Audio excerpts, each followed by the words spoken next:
Tonight's stories are: U.S. Lawmaker Unveils Bill on Stablecoin Regs. Keep Your Coins Act protects self-custody. The date is February 15th, 2022, and welcome back to the Crypto Overnighter. I'm your host, Nick. The cover model for the podcast is Tex, and together we take a nightly look at the crypto, NFT, and metaverse space and the industry that surrounds it. We bring you news stories on familiar topics, and keep in mind, nothing in this show should ever be considered financial advice. If you're new here and you find you're liking the show, subscribe and rate us. If you're on Spotify, you can do that right from the app. So give Tex and I 5 stars. It'll help other people find their way to this podcast. There's a lot to talk about, so let's go. Today's stories all seem to kind of center around the idea of personal financial autonomy and security. Who controls your money? Who protects your money? Is the U.S. government going to guarantee the value of stablecoins? Is the Canadian government overstepping their reach? Does the American people need protection from similar actions? Now, before we jump into these stories, let's take a quick look at the markets. The global crypto market cap is $2.0 trillion. That is up 5% on the day. Just bask in the glow of that statement for just a moment. At the time of writing, the top 5 cryptos by market cap are Bitcoin up 4.05%, Ethereum up 8.32%, Tether, Binance Coin up 6.8%, and USDC. The top 5 NFT collections by 24-hour volume on OpenSea are Azuki up 149%, Cool Pets NFT up 257%, Bored Apes up 137%, Coolman's Universe up 266%, and Cool Cats NFTs up 314%. Keep in mind, some of those collections have very volatile prices, so again, do your own research.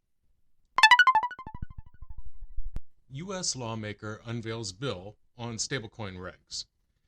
U.S. Representative Josh Gottheimer, a Democrat from New Jersey, has introduced a bill that would establish a framework for government-backed insurance on stablecoins. That's according to a report by Politico on Tuesday.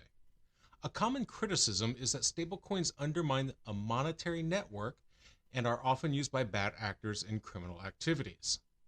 A member of the House Financial Services Committee, Gottheimer began circulating a draft discussion bill last week. The subject of the discussion bill was the enacting regulation of stablecoins. He said any institutions issuing stablecoins should be either federally backed banks or banks that agree to maintain a 100% reserve consisting of American dollars or U.S. debt. That's something he sees as necessary to boost the crypto industry. He said, quote, "I don't think we should stifle innovation in the cryptocurrency market." And he's not alone in this. Reportedly, Nettie Liang supported the plan. Liang is President Biden's Undersecretary of the Treasury for Domestic Finance. Gottheimer said, quote, "We've been very engaged with Treasury and Blockchain Association and many of the businesses in this space." Another supporter, Dante Disparte, is Circle's Chief Strategy Officer. He described the potential legislation as a, quote, "thoughtful, risk-based approach." He said it could, quote, "fit inside federal regulatory frameworks." And he also said, "Supporting bank and non-bank innovations in the payment system is the key to long-range competitiveness and broad optionality for how dollars move in the 21st century." Gottheimer expects an HFSC markup on stablecoin legislation and broader crypto policy in the next few months. The bill would establish that stablecoins are redeemable on a one-to-one basis with U.S. dollars, but only if they meet specific qualifications. Financial institutions would issue them based on meeting specific conditions on reserve qualifications and that they are regulated by the office, the comptroller of the currency. The Senate Banking Committee was also set to meet the 15th of February for their own hearing on stablecoins. And with that in mind, remember, Senator Cynthia Lummis recently gave her opinion on the subject.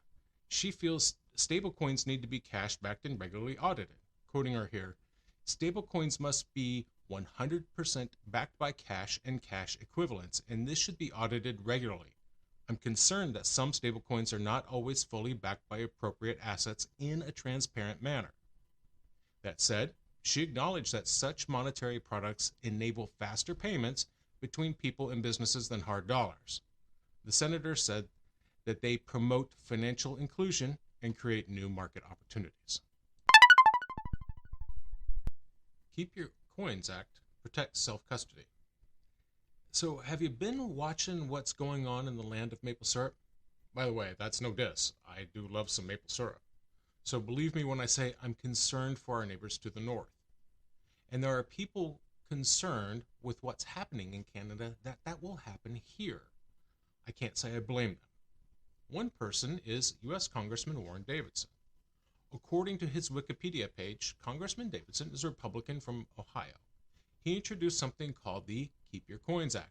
Now, this is a KYC policy I can totally get behind and support.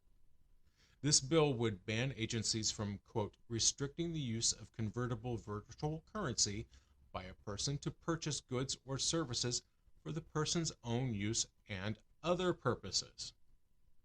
Now, of course, this comes after watching the crackdown on Canadian civil liberties. Private companies and the Canadian government are leveraging control over legacy financial systems. And their goal? Disrupt political opponents' protests over COVID-19 policies. Now, included in the bill are provisions designed to stop any agency head from interfering with, quote, the ability of a covered user to, 1, use virtual currency or its equivalent for such user's own purposes, such as to purchase real or virtual goods and services for the user's own use, or 2, conduct transactions through a self-hosted wallet. Now, anyone who's been around for the last year knows that self-hosted or unhosted crypto wallets have been under fire by the U.S. legislature. That's not really much reason for that, much less justification. It's the equivalent of having physical cash in a physical wallet. The owner at that point has total control over his wallet, what's in his wallet, the privacy around what's in his wallet, and what happens to what's in his wallet. Sounds like a Capital One commercial.